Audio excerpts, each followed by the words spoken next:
Еңбек демалысы жақындап келеді. Шетелге барып қайда демалуға болады? Түркия.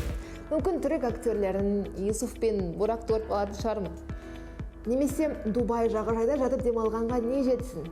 Немесе таңдауым Мысыр ма? Дубайға барам деп шештіңіз ба? Бізге ақшаны аударасаңыз счетымызға, 1-2 күнде құжаттар дайын болады, мен сізге хабарласам.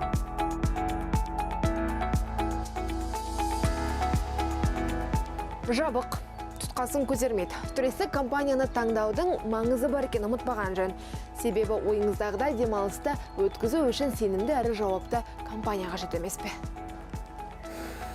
Басқа да нөмірлері бар еді. Хабарласып көрейік. Абонент временно недоступен. Турды тек тексерілген агенттерде рәсімдеген дұрыс. Себебі ол жер қауіпсіз болады. Олардың сату кеңсесі тұрақты, телефондары, кассалық аппараттары, құжаттары болады. Турагенттерге көбінесе досының, туысқанның, немесе танысының кеңесі бойынша келеді. Олардың сенімдерін ақтау қажет. Сонымен қатар өкінішке қарай жоспарланған тур жүзеге аспай қалуы мүмкін. Себебі алаяқ турагенттер де бар. Немесе сіз ойлағандай өтпеуі мүмкін. Себебі турагенттің бизнес түрі оңай дейтін адамдар да бар. Агенттікті таңдадық, енді демалысты жоспарлаймыз. Әлемде эпидемиялық ахуал біртіндеп жақсарып келеді. Демек саяхаттауға жол ашылып жатыр. Бірақ бәрі өз қалпына келе қоймады. Бұрын сапарға шығу үшін уақыт пен қаражат болса жеткілікті еді.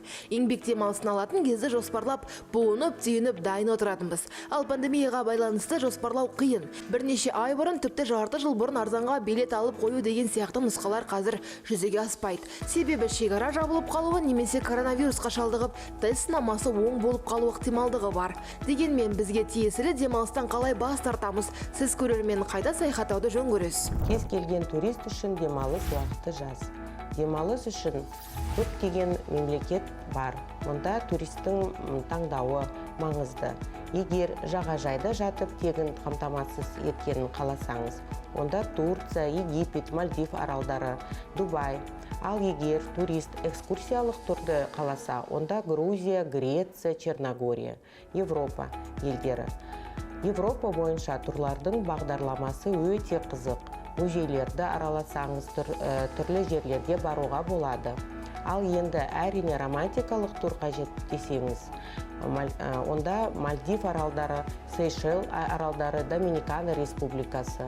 Сонымен қатар жағажай және экскурсия деген бағдарлама жасауға болады. Шетелде демалуғыны таңдаған мемлекетіңізге қалауыңыз бен мүмкіндігіңізге байланысты авиабилеттердің бағасын да ескеріңіз. Демалысқа кететін қаражат таңдаған елімізге туристің бюджетіне, демалатын күндерге, тамақтану, авиакомпания сияқты бірнеше пунктке байланысты. Дегенмен авиабилеттердің бағасы қымбат екенін ескерген жөн. Әр адамға шамамен 150 мыңнан басталады. Елімізде өткен жылы 3,5 миллион адам шетелге саяхаттаған екен. Әрине, 6 құрлықты аралауды армандамайтын жан аз шығар. Әлемнің керемет мекендеріне табан тіреп, алып шаһарларды шарлау кім-кімнің болмасын ойында жүрген мақсаттарының бірі. Алыс жолға шығу үлкен дайындық пен шыдамдылықты талап етеді. Сондықтан көрермен, біз сізге сапарыңыз сәтті болсын дейміз.